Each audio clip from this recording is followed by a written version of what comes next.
.30 engine, and it's got a 2-speed clutch type transmission. Most of this is stock. The only change I did was to the 2 spur gears here. I went up from the stock 18-20 teeth to 18-22 teeth to 20-24 teeth, so it is much taller gearing. And I also replaced the stock flywheel and clutch with the X-Speed adjustable clutch, and I have the shoes in reverse. The stock shoes are the graphite composite type, and it really sucked. It kept slipping, so it never even shifted to second gear no matter the adjustments I made to the transmission. As soon as I reversed those shoes for a more aggressive bite, it started shifting, but when it got hot, it would start slipping again, so I just replaced the entire clutch shoe set along with the flywheel. You'll notice a yellow mark here I put on the top of the flywheel. When it's at the 12 o'clock position like that, the piston is at bottom dead center, and that's how I like to throw the engine so it doesn't get pinched up at the top of the tight cylinder lining. And I'll show you a trick to easily prime the engine when the piston's in bottom dead center. I don't need to plug the exhaust and do some pulls. I just take one of these little infant for clearing, I don't know, sinuses or whatever. You can place it right in the exhaust and apply some pressure, and the back pressure, as you can see from this fuel line, if I keep pushing, it's going to start priming the engine. Okay, there we go. I got fuel on the engine, and what I like to do is I also like to preheat the engine before I start it. So I have here a portable heat gun, propane powered. You can use a little micro torch, but be careful with that because it's an open flame.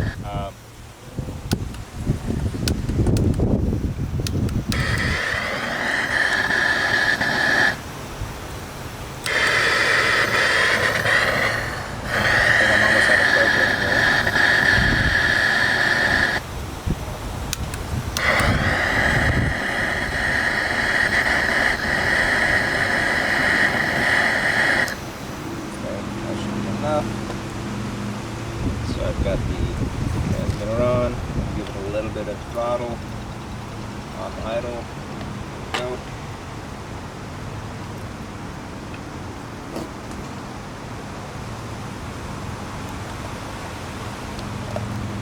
By the way, this is an aftermarket cooler I installed on the exhaust back pressure line, so that's not stock. Probably doesn't make a huge difference, but I had it anyway, so I put it on. Also the tune pipe, I stuffed it with stainless steel wool, and that's just to cut down some of the noise, so I'm probably not getting the full performance off of the tune pipe since you got a lot of stuffing stainless steel wool in the way, but it does sound sweet and much more milder and smoother with it, and I'm running 15% nitro fuel.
Even with the tall gearing, it still pulls very hard.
degrees on the engine hold.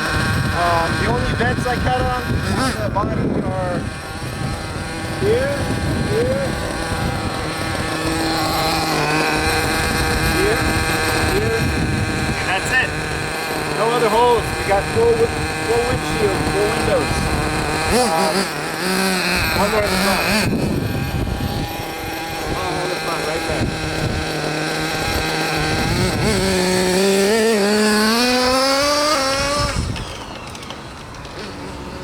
I am running it a little bit rich, so just to make sure it doesn't overheat inside the body, but the performance is more than enough for me.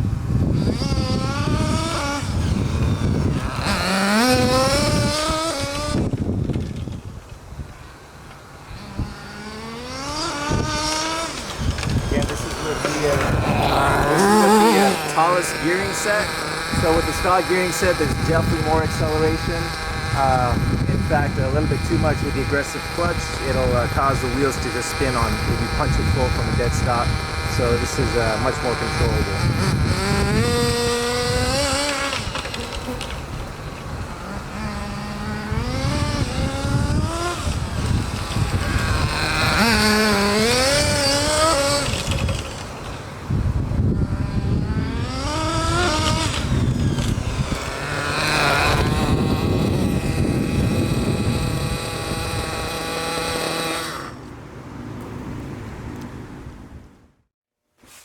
Hello everyone, this is kind of my first official YouTube video. I recently got into RC Nitro cars and I couldn't find much in terms of this Hobao Hyper VT Nitro version on YouTube or any type of review. So just doing a quick video here to share with anyone that might be looking to purchase it.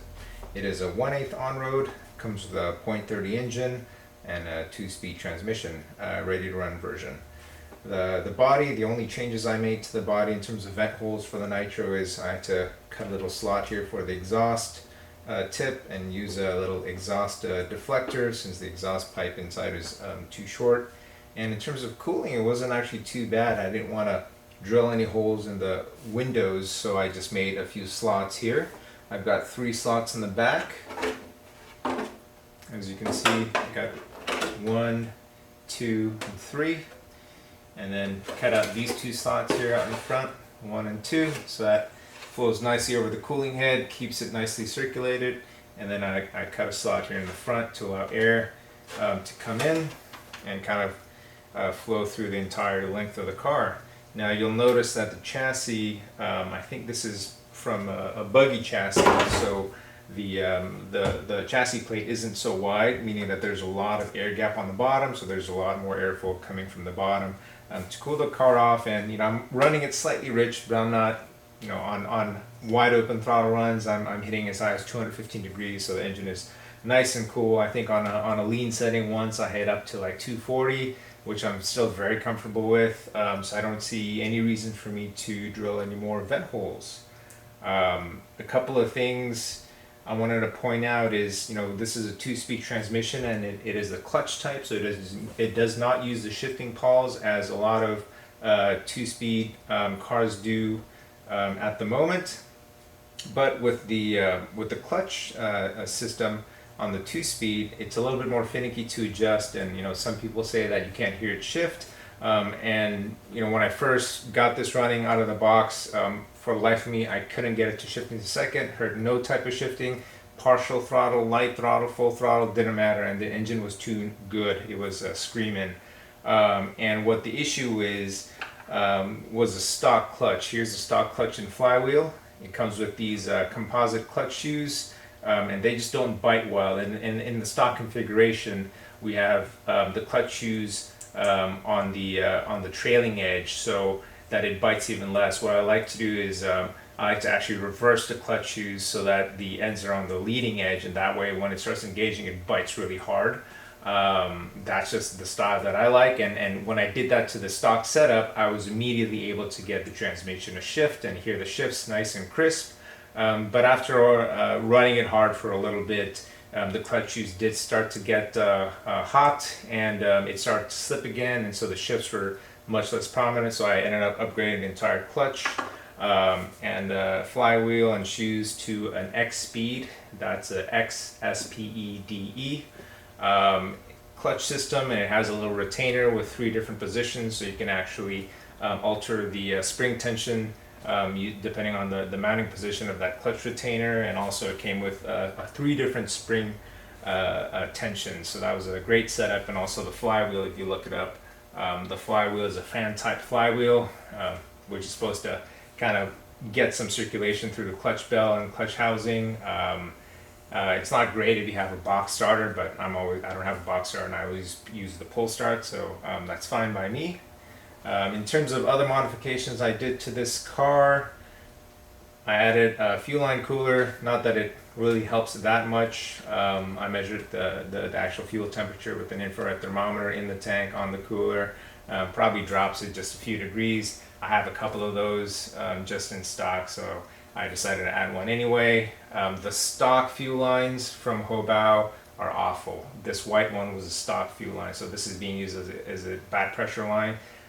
It is just so small and constricting, and they had it weave down through the fuel tank all the way up here around the fuel tank to the fuel filter to the tank, and I had to turn the needles probably about a good 3 turns out on the high speed, another 2 turns on the low speed, just to get it started for the first time, just because the fuel line was so constricting. It wouldn't let any fuel through with the factory default needle settings. Needless to say, I upgraded to a much larger fuel feed line there, and has a much shorter travel from the carburetor to the filter directly to the tank. Other than that, I really enjoy this car, and it runs very well. I did upgrade the stock gearing on the clutch bell housing spur gear. This is the stock gear. It is a 1822 tooth, and that will probably work very well for most of the situations. I went to the taller gearing, so we have right now a 20 to 24 teeth, so it's the tallest gearing I can get from Hobao, and that's 2 steps up. And I have the shifting point kind of low, so I'm really using the torque of this engine to power the car on this type of gearing with the new clutch, with the bite of the new clutch. I mean, if I punch it, it would just, you know, roast all these tires, all 4 tires. So this taller gearing is much better on my fuel economy, much smoother power delivery, and a little bit quieter. I don't really like some of the areas I run these Nitro cars, and I don't want to make too much of a racket, just because there's often, you know, other people in the community there. So on that note, I also stuffed the tune pipe with stainless steel wool. You know, you can get stainless steel wool here for kitchen scrubbers. Make sure it's stainless, because if you're running nitro fuel, some of the exhaust produces nitric acid, which accelerates corrosion. You know, it's not really a huge deal. This is aluminum. I mean, to corrode through this aluminum, if I end up corroding through this aluminum, if I were to use regular steel mesh, I think I'd have a lot other wear items on the car than to worry about the pipe. But I went with stainless steel wool anyway, just as a precaution. So this entire tune pipe is pretty much stuffed loosely with stainless steel wool, and it made a world of difference in terms of toning it down. And I didn't notice much power decrease in terms of the low end and mid end. The punch is still there, low and mid. Probably takes more of a toll on the high end, but honestly, I haven't had enough ground to really wind this engine up to the top end to take advantage of the tuned pipe. So I've been very happy with it. Didn't have any issues. I think the most difficult part for me was adjusting these shifting clutches, the shift points. If you're familiar with the clutch type 2-speed transmissions, there are a couple of adjustments for them. One of them determines the spring tension of the clutch shoes, so that really determines the RPM at which you're going to be shifting, or you would say the shift point or shift timing. But there's another important adjustment which adjusts the positioning of the clutch shoes within the shifting housing. And really, I had to study that because there's not much literature on it. But I found that you want the clutch shoes as close to the shifting housing as possible without dragging on it. And what that will do is, as soon as centrifugal force gets that clutch shoe to separate a little bit further and touch the shift housing, getting that clutch shoe close enough will cause the cam lobe on the actual drive shaft to drive that clutch shoe even harder against the shifting housing. So you have that middle set screw on the clutch shoe too far out, and the clutch shoes are too far into the housing. You're not going to get enough holding clamping pressure to actually make a positive shift. That shifting clutch could be slipping the entire way. So that's about it. I hope you enjoyed the video, and this has been a blast to drive. In terms of tunability, we got your standard tie rods for toe in, toe out, front camber, rear camber. You can adjust rear toe in, toe out using different mounting bushings, but rarely you would want to adjust the rear. It does come with anti-roll bars, sway bars, front and rear, so that's nice. And overall, it's a clean looking car. I really enjoy it. Let me flip it over to the other side here. I have it on a charger.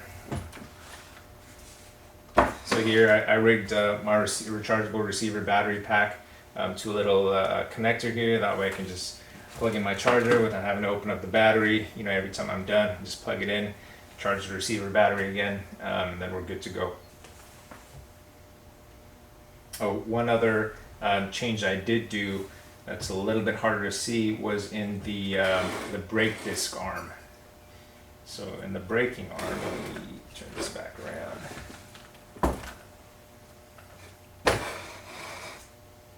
So this is the braking arm.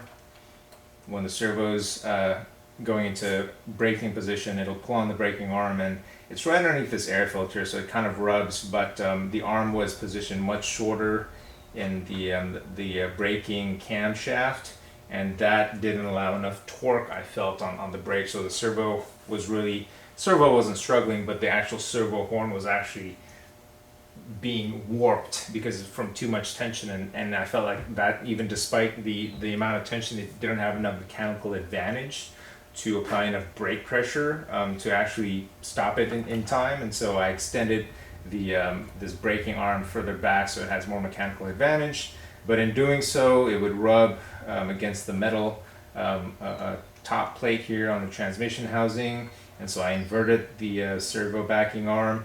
I also got a ballpoint spring from a ballpoint here, and I place it on the other side. That way when I'm back on idle or when I'm on throttle, I'll make sure that it releases the brake pads or the brake cam shaft if it gets stuck in a braking position. That way we're not dragging the brake pads. Other than that, that's been fantastic, and everything else is for the most part stock.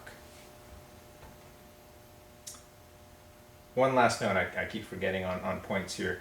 This Hyper 30 engine comes with a 3-needle carburetor. So you have your typical high speed, low speed, and you'll see another screw here for the mid-range. And the way the mid-range needle works is it doesn't work like a traditional needle.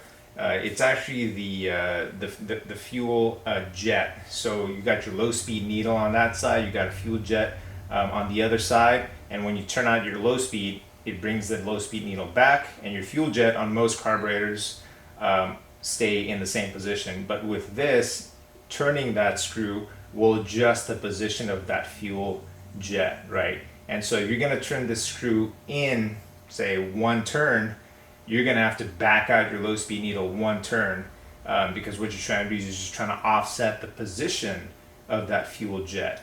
And what that does is if in physics, if you have a venturi or a pipe and you got some kind of fluid flowing through it, the greatest velocity of that fluid will be in the center of the pipe. So by altering the position of that fuel jet, you're going to alter how much fuel is being delivered within that pipe. So the closer to the walls, to the outside wall that we position that fuel jet, the leaner the engine will run. The closer to the center, the richer it'll run. So for the mid-range, since we're opening the carb only about maybe 50% of the way, if we wanted a leaner condition, we would actually back this screw out. That's right. We're not going to be turning it clockwise. We're going to be turning it counterclockwise to back it out, to move that fuel jet closer to the sidewall of the carburetor, and that way it's not in the main airflow, and that way the carburetor actually sucks less fuel in that mid-range RPM. So I actually bagged this out, I think 1.5 or 2 turns, just because the mid-range was way too fat from stock. And again, it could be a cause of me running my own fuel blends. I run, I think I broke this in on 25%, 20%, and I'm running 15%, and I'm shifting over to 0%. But I feel like it runs way better with that backed out. The low speed, slightly on the richer side, and then high speed, for good performance while having good smoke output and good sound. And that's about it. Hope you enjoyed the rest of the video, and I hope this was helpful for anybody looking for a 1/8 scale on-road. This is probably one of the most affordable that I can find in terms of 1/8 on-road with a nitro engine, and it's a 0.30 nitro engine. It rocks, got loads of torque. In the video, it's shifting definitely lower, so it's got a lot more RPMs up high. I don't need it right now, but I can definitely change the shift point, and this can scream. I think I'm shifting around 22,000 RPM. The engine's rated for 33, 35,000. So I'm definitely not even hitting the top. And again, I've got stainless steel wool inside the tune pipe, so I'm not even taking advantage of the extra power the tune pipe has to offer. But with all those disadvantages, this thing still screams. It screams like crazy. So enjoy. You won't be disappointed.